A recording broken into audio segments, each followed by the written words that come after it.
শুভ জন্মাষ্টমী সবাইকে। সবাই কেমন আছো? আশা করি সবাই খুব ভালো আছো। আমার নতুন একটা ব্লগে সবাইকে অনেক অনেক স্বাগত জানাই। আজকে 26শে আগস্ট সোমবার। আজকে হচ্ছে কৃষ্ণের 5250তম জন্মবার্ষিকী। তাই আজকের ভিডিওটা সবাই শেষ অবধি দেখতে থাকো। আজকে গোপালের জন্য বানাবো তাল বড়া, তাল লুচি, ক্ষীর। আর সন্ধ্যেবেলায় যাবো ওই বাড়িতে আমাদের গোপাল প্রতিষ্ঠিত আছে। তাই কিন্তু সবাইকে ভিডিওটা শেষ পর্যন্ত দেখতে হবে। চলো তবে তাহলে এবার সব জোগাড় করি।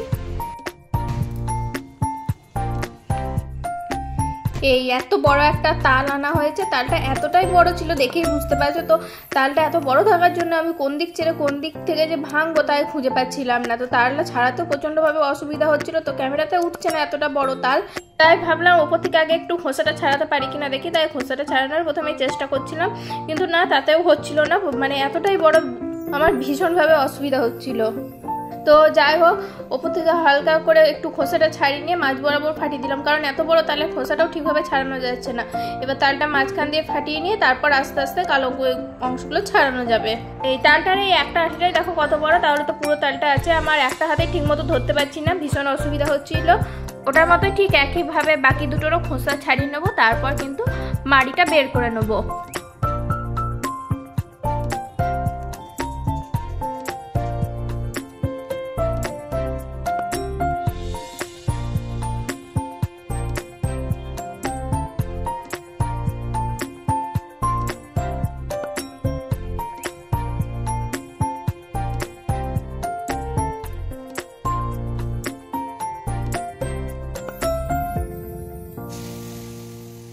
দেখো এটাও বেশ ভালোভাবে খোসা ছাড়ানো হয়ে গেছে। এবার তৃতীয়টাও খোসা ছাড়িয়ে এইভাবে মাড়িটা বের করে নেবো।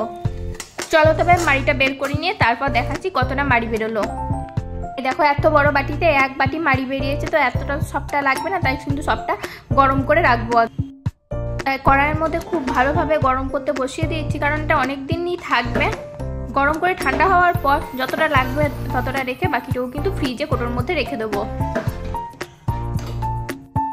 দেখো তালটা খুব ভালোভাবে গরম করা হয়ে গেছে। এবার কিছুটা তাল রেখে দেবো, আর কিছুটা নেবো বড়া করার জন্য, আর কিছুটা তাল লুচি করব।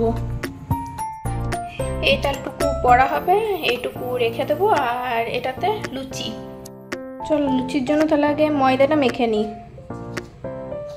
শুধু তাল দিয়ে মাখবো, এখানে কোনো জল টল কিছুই দেবো না। লুচির ময়দাটা মাখা হয়ে গেছে খুব ভালো করে। এবার এটা থাক, তখন তাল বড়ার জন্য যেটা লাগবে সেটা রেডি করে নিই। তাল বড়ার জন্য ময়দা, চিনি, সুজি, তালের মাড়ি নিয়েছি। এবার এটা খুব ভালো করে ফাটিয়ে নেব।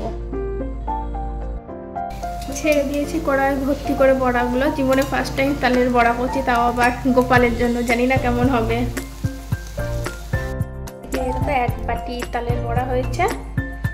আর এদিকে একটা কড়াই বসে দিচ্ছি একটু সুজি। প্রথমে সুজি করবো ঠিক ছিল না, তারপর হঠাৎ করে মনে হলো একটু সুজির হালুয়া করি, তাই একটু সুজি বসিয়ে দিলাম। চলো এবার লুচিটা ভেজে নিই। কড়াইয়ে সাদা তেল দিয়ে দিয়েছি, এবার লুচিটা বেলে ভেজে নিই। সুজির হালুয়া, লুচি সব হয়ে গেছে। এবার শুধু একটা করলেই হয়ে যাবে। পুজোর জন্য 5 ফল নিয়ে নিয়েছি, যেখানে আছে নারকেল, আম, কলা, শসা আর আপেল। তাছাড়াও থাকবে শুকনো মিষ্টি, তালের বড়া, তাল লুচি, সুজির হালুয়া, ক্ষীর, এইসব। তাহলে আগে আমি এগুলো সব কেটে আগে রেডি করে নিই।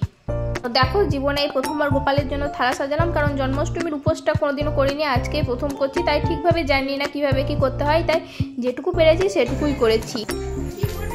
তো এসে গেছি এই বাড়ি। তো দেখো মন্দিরটা কি সুন্দর করে লাইট দিয়ে সাজিয়েছে, দেখতে কত সুন্দর লাগছে। এবার তবে মন্দিরের ভিতরে যাই, ঠাকুরমশাই চলে আসবে না কিছুক্ষণের মধ্যেই। সবাই পুজো দিয়ে গেছে গোপালের ঘরে। গোপালের ঘরটাও দেখো কি সুন্দর করে সাজিয়েছে, দেখতে কত সুন্দর লাগছে। আর আমার থালায় যে ক্ষীরটা দেখছো, ওটা কিন্তু আমি বাড়িতে করিনি, ওটা দিদিদের বাড়ি থেকে এনে দিয়েছি। কারণ আমার একটু অসুবিধার জন্য আমি বাড়িতে ক্ষীর করতে পারিনি, তাই ও করেছিল দুজনের মতন, তাই ওখান থেকে এনে দিয়েছি। যাই হোক, বলতে বলতে ঠাকুরমশাই চলে এসেছেন। এবার কিন্তু আমাদের গোপালের পুজো শুরু হবে। এই যে সামনে ছোট্ট সিংহাসনটা দেখতে পাচ্ছ, এখানে কিন্তু গোপাল আছে। আমাদের এখানে গোপাল প্রতিষ্ঠিত শ্রীধর নামে। শ্রীধরের ঘরটাও একবার দেখে নাও সবাই।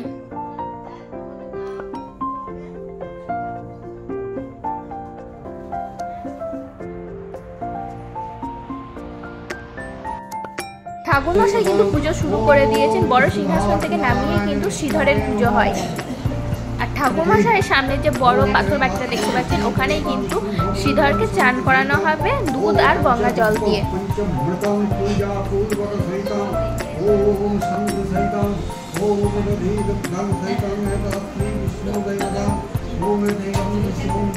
এবার দুধ গঙ্গা জল দিয়ে স্নান করানো হচ্ছে।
শ্রীধরকে স্নান করানোর পর কিন্তু আবার সিংহাসনে বসিয়ে দিয়েছেন। এবার ফুলের মালা দিয়ে শ্রীধরকে সাজানো হবে।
পুজো অঞ্জলি সব হয়ে গেছে। এবার ঠাকুরমশাই শ্রীধর দর্শনের জন্য কিন্তু শ্রীধরকে বাইরে নিয়ে যাবেন যাতে সবাই দর্শন করতে পারেন।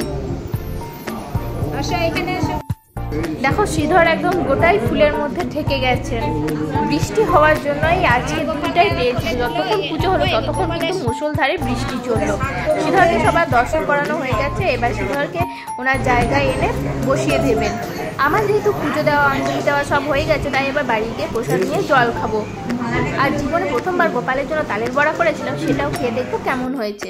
না, যতটা খারাপ হবে ভাবছিলাম অতটা খারাপও হয়নি, বেশ ভালোই হয়েছিল। একদম ভিতরটা দেখো পুরোটা ফাঁপা হয়েছে আর ভীষণ সফট হয়েছিল। তো ভাবতে পারিনি প্রথমবার করাতেই ভালো করতে পারবো।